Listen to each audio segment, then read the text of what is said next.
Here's the latest severe threat tracker from News 5 Weather.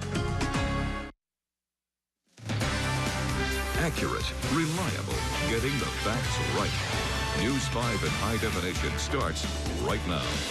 We're tracking winter weather across our region. Right now, you're looking live at our cameras in Johnson City, Kingsport, Bristol, and Elizabethton as we continue to bring you the very latest on the conditions. Thanks for joining us for News 5. I'm Julie Newman. I'm PJ Johnson. We're going to bring you team coverage on this winter weather event. News 5's Jessica Griffith is in Kingsport. She's going to bring us the latest weather conditions from there. Also, News 5's John Engel is live in Johnson City overlooking the interstate. He'll tell us what he's seen.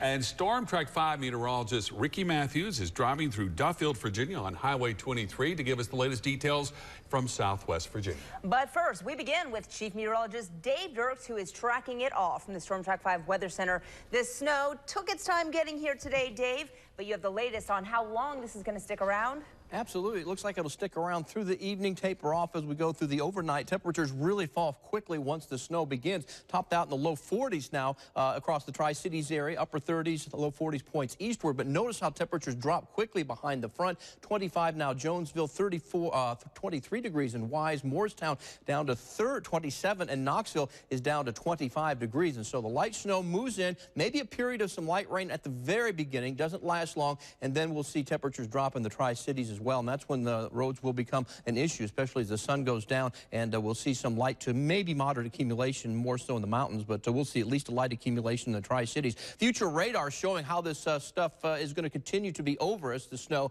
and may taper off a little bit toward midnight and become less widespread, but computer models indicating we may see it spread back into the area overnight tonight, and then for the 7 o'clock morning commute, most of the snow should be confined to areas south and east of Interstate 81, but the impact on this winter weather tonight into Wednesday, of course, we've got the snow, and that's going to be a high impact with temperatures dropping. We're going to see a lot of schedule changes and cancellations with our schools, and there will be some slick roads for our morning commute, and then a blast of winter air is going to be sticking around, making things awfully cold. I'll have more on that in my Storm Track 5 7-day forecast, but now I'm going to send it to Ricky Matthews, who is out and about with our storm tracker, where he has found some snow. Again with Ricky. Yeah, as promised, we've got complete coverage of this winter weather event. Our team coverage is spread throughout the area, tracking the very latest conditions. Storm Track 5 meteorologist Ricky Matthews is traveling the roads, as Dave was saying, in our new storm tracker. He has more on how the roads are looking. Ricky? Now, and I'm going to flip the camera around. And all you're going to see is snow and ice for a second, because what's happening is all the snowflakes are hitting our camera, and you're seeing all the snow there. But let me spin it around a little bit to the side. And you can see the snow starting to accumulate on the grassy surfaces and also all the side roads across the area. Let me spin it to the right here, and we'll see if we can pick up this side road there. There's a few driveways and some of the side roads across the area where the snow is just sticking to a little bit better. Those are roads that are less traveled, obviously, and so you don't have as much heat in the road, you don't have as much car travel, and of course they haven't been treated either. And so that's what we are seeing now across portions of Scott County as we head up into portions of Wise County. That's where we're heading to next. Road conditions are still manageable at this time. 28 degrees currently across portions of the area along Duffield. We're passing by a mile marker 23 right now along US 23, heading north. And you can see the snow accumulating on a lot of the grassy surfaces. The snow started, I'd say, about 45 minutes to an hour ago or so now, moving east quickly. And so areas that aren't seeing it yet, you're going to see it next. And the reason I don't think it's sticking to the main roads as well yet is because we've got a lot of heat still on the road from the daytime. The sun was up for a large part of today, and that beamed down on the road. The earth kind of absorbed a little bit of that, and so as a result, the roads aren't getting as white just yet. Once the sun sets, I do expect them to. Live in the Storm Tracker, I'm meteorologist Ricky Matthews for News 5 WCYB. Back to you guys.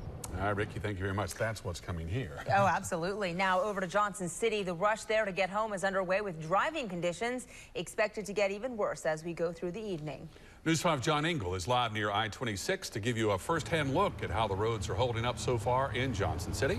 John, take it away. It's still pretty dry over here in Johnson City, but believe me, those temperatures are dropping fast, especially with the wind chill here.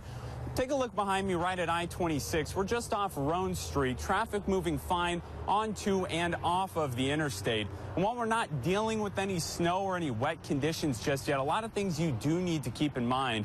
THP is asking you to still stay off the roads. If you don't need to be out there, just stay at home today.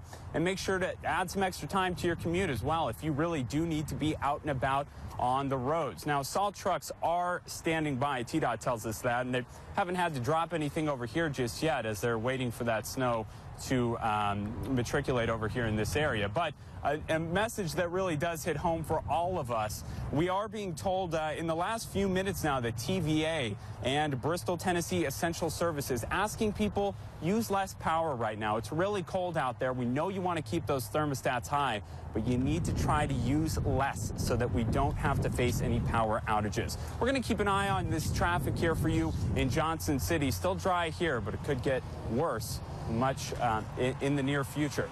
Now, getting the facts right in Johnson City, John Engel, News 5 WCYB. Some good tips there, John, and welcome to the team.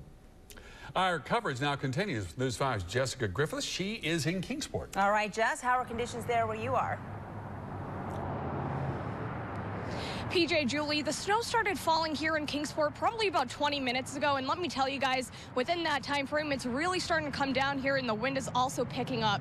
Earlier, I talked to Sergeant Nathan Hall with the Tennessee Highway Patrol, and he says tonight they are fully staffed, ready to respond to wrecks as needed. He also says that TDOT is fully staffed, working around the clock tonight, and they have about 70 salt trucks working throughout 5 different counties tonight. And Hall says that they are all ready to respond during this weather as they're needed. We'll be responding to crashes in all 13 counties in our district on all the roads. And wherever we're called, we're going to go there. And we'll continue to keep you updated throughout the rest of the night here on News 5 with the conditions throughout the region here. And for now, we're getting the facts right in Kingsport. Jessica Griffith, News 5 WCYB. All right, snow falling there. Thanks so much, Jess. Meanwhile, all the southbound lanes of a Kentucky highway were shut down after an accident involving 3 commercial vehicles and a passenger bus. This crash took place just as the morning rush was winding down. One truck looks like it completely lost control and blocked the road. Unclear so far if there were many injuries. The accident did cause a backup on the road that went for several miles. And several places that just aren't used to seeing snowfall, we're getting some today. Take a look. This is from parts of Louisiana, including Shreveport and a place just east of there. People there say they've gotten about an inch or 2 of snow, and it is still coming down. One person there says it's been about 3 years since they've seen any snow. Meanwhile, look at all the snow in Caryville, Tennessee. That's in Campbell County in northern Tennessee between Knoxville and Nashville. Many places are seeing at least a couple of inches of snow like they did there. And don't forget that you can download the News 5 or the Storm Track 5 weather apps for the very latest on these cold conditions. We'll also keep you updated on social media, Facebook, Twitter, and Instagram. Also, we want you to know we have a fresh new look for our website. Head over to WCYB.com for the very latest news, weather, and sports from all around the Tri-Cities region. A Sullivan County judge will decide